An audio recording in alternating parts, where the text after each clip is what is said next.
தலைப்பு செய்திகள்.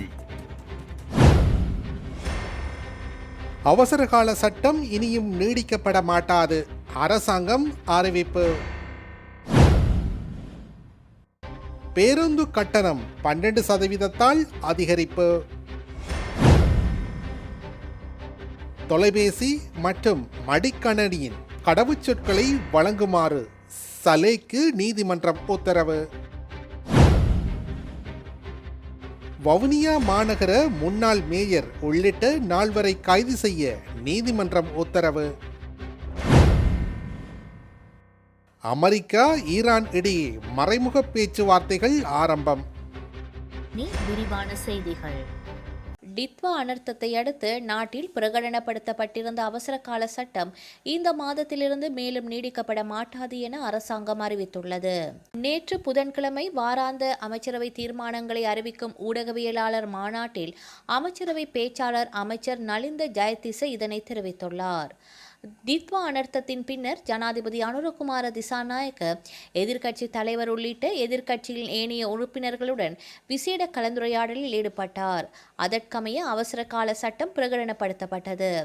எவ்வாறாயிருப்பினும் இம்மாதத்திலிருந்து அவசர கால சட்டத்தை நீடிக்காதிருப்பதற்கு தீர்மானிக்கப்பட்டுள்ளது. அவசர கால சட்டம் அரசாங்கத்தினால் முறைகேடாக பயன்படுத்தப்படும் என சிலரால் சமூகத்தில் அச்ச நிலைமையொன்று ஏற்படுத்தப்பட்டது. எனினும் மீள் நிர்மாண பணிகளுக்காக மாத்திரமே இந்த சட்டம் நடைமுறைப்படுத்தப்பட்டுள்ளதாக அரசாங்கம் தெளிவாக குறிப்பிட்டிருந்தது. இதனூடாக எந்த ஒரு பிரஜைக்கும் ஊடகத்திற்கும் ஊடகவியலாளர்களுக்கும் எவ்வித பாதிப்பும் ஏற்படாது என உறுதியளித்திருப்பதை போன்றே நாம் செயற்பட்டிருக்கின்றோம் என அமைச்சரவை பேச்சாளர் மேலும் தெரிவித்தார். பேருந்து கட்டணத்தை 12% அதிகரிப்பதற்கு தீர்மானிக்கப்பட்டுள்ளது. இதன்படி ஆக குறைந்த கட்டணம் 30 ரூபாயிலிருந்து 34 ரூபாயாக அதிகரிக்கப்பட்டுள்ளதாக தெரிவிக்கப்படுகின்றது. எதிர்வரும் 5ஆம் திகதி நள்ளிரவு முதல் இந்த கட்டண திருத்தம் நடைமுறைக்கு வர உள்ளது. சாதாரண சேவையின் கீழாக பேருந்து கட்டணத்தை 100 கிலோமீட்டருக்கும் குறைந்த பயண தூரத்திற்கு 12%, 100 அல்லது அதற்கு மேற்பட்ட கிலோமீட்டருக்கான பயண தூரத்திற்கு 20% அதிகரிப்பதற்கு தீர்மானிக்கப்பட்டுள்ளது.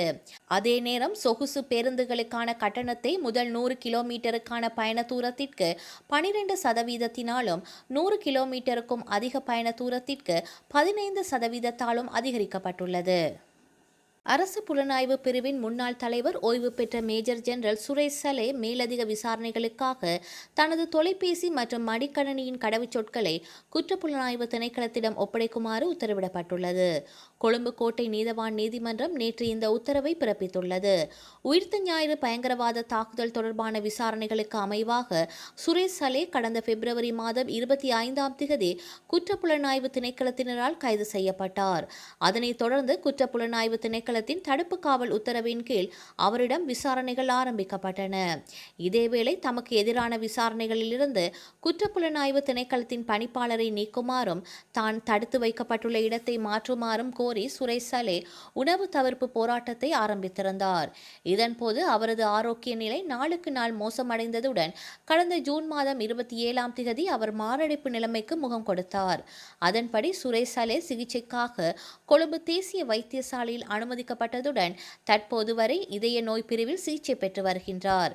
இதேவேளை நேற்று சுரேஷ் சலே தனது சட்டத்தரணிகளின் ஆலோசனைக்கு அமைவாக தனது உணவு தவிர்ப்பு போராட்டத்தை கைவிடவும் தீர்மானித்துள்ளார். வவுனியா மாநகர சபையின் முன்னாள் மேயர் உள்ளிட்ட 4 பேரை கைது செய்ய வவுனியா நீதவான் நீதிமன்றம் உத்தரவு பிறப்பித்துள்ளது என்று வவுனியா தலைமை போலீஸ் நிலைய பொறுப்பதிகாரி சிரேஷ்ட போலீஸ் பரிசோதகர் RMJS ரத்னமல்லல தெரிவித்தார். வவுனியா மாநகர சபைக்கு சொந்தமான உத்தியோகபூர்வ செங்கோல், பதக்கம் மற்றும் மேயரின் ஆடை என்பன காணாமல் போயுள்ளன என்று நகர சபையின் செயலாளரினால் வவுனியா தலைமை போலீஸ் நிலையத்தில் முறைப்பாடு செய்யப்பட்டிருந்தது. இந்த முறைப்பாட்டுக்கமைய சம்பவ இடத்தில் பொருத்தப்பட்டுள்ள மூடிய சுற்றுக்காவல் கேமரா காட்சிகளின் உதவியுடன் வவுனியா தலைமை போலீஸ் தீவிர விசாரணைகளை முன்னெடுத்திருந்தது. இந்த விசாரணைகளின் அடிப்படையில் இந்த சம்பவம் தொடர்பாக முன்னாள் மேயர் உள்ளிட்ட சிலரை கைது செய்வதற்கான அனுமதியை போலீசார் நேற்று நீதிமன்றத்தில் கோரியிருந்தனர். போலீசாரின் இந்த கோரிக்கை மற்றும் சமர்ப்பிக்கப்பட்ட சான்றுகள் குறித்து விரிவாக ஆராய்ந்த வவுனியா நீதவான் நீதிமன்றம் வவுனியா மாநகர சபையின் முன்னாள் மேயர் காண்டிபன் உட்பட 4 பேரை கைது செய்து உடனடியாக நீதிமன்றத்தில் ஆஜர்படுத்துமாறு போலீசாருக்கு உத்தரவு பிறப்பித்துள்ளது. அம்பாறை அக்கரைப்பற்று மாநகர சபை எல்லைக்குட்பட்ட பகுதியில் இயங்கி வரும் வர்த்தக நிலையம் ஒன்றிற்கு அரசாங்கம் நிர்ணயித்த கட்டுப்பாட்டு விலையை மீறி இறக்குமதி செய்யப்பட்ட பால் பொன்னி அரிசியை விற்பனை செய்த குற்றச்சாட்டின் பேரில் 1 லட்சம் ரூபாய் அபராதம் விதித்து அக்கரைப்பற்று நீதவான் நீதிமன்றம் நேற்று உத்தரவிட்டுள்ளது.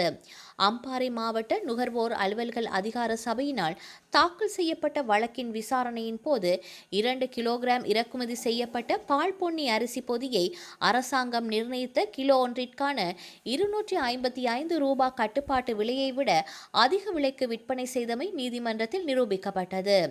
குறித்த வர்த்தக நிலையத்திற்கு 1 லட்சம் ரூபாய் அபராதம் விதித்து நீதிமன்றம் தீர்ப்பளித்தது.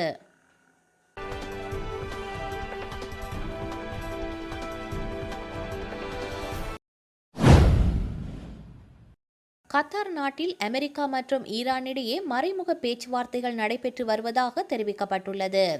அமெரிக்கா மற்றும் ஈரான் இடையேயான போரை முடிவுக்கு கொண்டுவரும் நடவடிக்கையாக கடந்த ஜூன் மாதம் 17ஆம் திகதியன்று கையெழுத்தான புரிந்துணர்வு ஒப்பந்தத்தை அமுல்படுத்துவது குறித்து இருதரப்புக்கும் இடையே தொடர்ந்து பேச்சுவார்த்தை நடைபெற்று வருகின்றன. இந்த நிலையில் கத்தார் தலைநகர் தோஹாவில் அமெரிக்கா மற்றும் ஈரான் பிரதிநிதிகளிடையே நேற்று மறைமுக பேச்சுவார்த்தைகள் நடைபெற்று வருவதாக தெரிவிக்கப்பட்டுள்ளது. மேலும் இந்த பேச்சுவார்த்தைகளில் இருதரப்பின் பிரதிநிதிகளும் நேரடியாக ஒருவரையொருவர் சந்திக்க மாட்டார்கள் எனவும் கத்தார் அரசின் மத்தியஸ்தர்களின் முன்னிலையில் பேச்சு நடைபெறுவதாகவும் தெரிவிக்கப்பட்டுள்ளது. இந்த பேச்சுவார்த்தையில் பங்கேற்க அமெரிக்க அதிபர் டொனால்ட் ட்ரம்பின் மருமகனான ஜாரெட் குஷ்னர் மற்றும் சிறப்பு பிரதிநிதி ஸ்டீவ் விட்காஃப் ஆகியோர் கடந்த செவ்வாய்க்கிழமை அன்று தோஹா வந்தடைந்ததாக கூறப்பட்டது. ஏற்கனவே அதிபர் ட்ரம்பின் எச்சரிக்கைகளுக்கு எதிர்ப்பு தெரிவிக்கும் விதமாக கடந்த சில நாட்களுக்கு முன்பு பாகிஸ்தானில் நடைபெறவிருந்த அமெரிக்காவுடனான பேச்சுவார்த்தைகளில் பங்கேற்க மறுப்பு தெரிவித்து ஈரானிய பிரதிநிதிகள் வெளியேறினர். இத்துடன் புரிந்துணர்வு ஒப்பந்தத்தில் குறிப்பிடப்பட்டுள்ள ஒரு சில நிபந்தனைகளாவது அமுல்படுத்தப்படும் வரையில் அமெரிக்காவுடன் நேரடி பேச்சுவார்த்தைகள் நடத்தப்படாது என ஈரானிய அரசு அறிவித்துள்ளமை குறிப்பிடத்தக்கது. ஹார்முஸ் ஜலசந்தியில் சரக்கு கப்பல் ஒன்று தரை தட்டி நின்றதால் மாலுமிகள் அதிர்ச்சி அடைந்தனர். இது தொடர்பாக ஈரான் அரசு தொலைக்காட்சி வெளியிட்ட செய்தியில் கூறியிருப்பதாவது: ஈரான் அரசு கூறிய வழித்தடத்தை பின்பற்றாமல் சென்ற வெளிநாட்டு சரக்கு கப்பல் ஒன்று தடை தட்டி சிக்கியது. பாதிக்கப்பட்ட கப்பல் வெளிநாட்டை சேர்ந்த கண்டெய்னர் சரக்கு கப்பல் என தெரிவிக்கப்பட்டுள்ள நிலையில் அது எந்த நாட்டை சேர்ந்தது என்பது உள்ளிட்ட விவரங்கள் உடனடியாக வெளியிடப்படவில்லை. ஹார்முஸ் ஜலசந்தியில் பயணிக்கும் அனைத்து கப்பல்களும் ஈரானின் புரட்சிகர காவல் படை வழங்கும் வழிகாட்டுதல்கள் மற்றும் அறிவுறுத்தல்களை கட்டாயம் பின்பற்ற வேண்டும் என்றும் அந்த செய்தியில் வலியுறுத்தப்பட்டுள்ளது.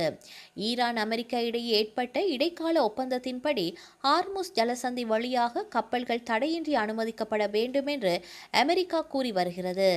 ஆனால் அங்கு இடையூறை ஈரான் ஏற்படுத்துவதாகவும் குற்றச்சாட்டு எழுந்துள்ளது. இதனால் அந்த ஜலசந்தியை ஒட்டிய பகுதியில் பதற்றம் மீண்டும் அதிகரித்துள்ளது. இதற்கிடையில் கடந்த வார இறுதியில் மத்திய கிழக்கு பிராந்தியத்தில் பரபரப்பான சூழல் நிலவிய நிலையில் ஹார்முஸ் ஜலசந்திக்கு மாற்றாக ஓமன் கடலோர பகுதி வழியாக புதிய கப்பல் போக்குவரத்து பாதையை உருவாக்கும் முயற்சியில் ஓமன் அரசும் ஐக்கிய நாடுகள் சபையின் ஒரு அமைப்பும் ஈடுபட்டு வருவதாக தகவல்கள் வெளியாகியுள்ளன. வரலாற்றில் இன்று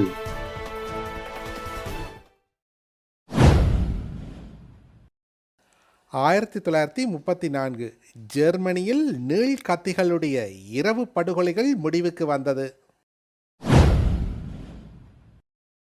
1940 இந்திய விடுதலை போராட்ட வீரர் சுபாஷ் சந்திரபோஸ் கல்கத்தாவில் கைது செய்யப்பட்டார். 2002 உலகத்தை பலூனில் தனியே இடைவேளை விடாது பறந்த முதல் மனிதர் என்ற சாதனையை ஸ்டீவ் பொசெட் பெற்றார்.